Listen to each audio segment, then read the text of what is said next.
हा next patient.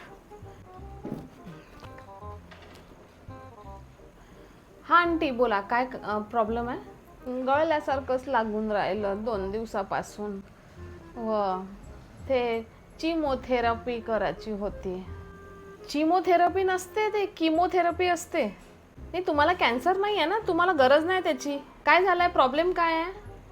चिमल्यासारखं लागते ना, तर ते करायची होती. अच्छा, तुम्हाला ऊन लागली आहे.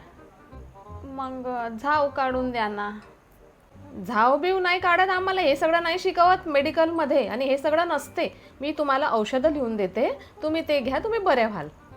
बाप्पा, आमच्या गावात तर कोणती बाई झाव काढून देते? आ कोणता पेपर फुटी परीक्षेत बनले जी डॉक्टर तुम्ही? नाही नाही, आमच्या वेळी नव्हते ते पेपर फुटी. औषध नाही पाहिजे ना, इंजेक्शन तर देऊच नका. अरे काकू, माझ्यावर विश्वास ठेवा. जाऊ दे बापा, मी चाल घरी, मला नाही काही करायचं. अरे जा घरी जा, काही नाही येत डॉक्टरले. जाऊ नाही काढता येत. चल बाई.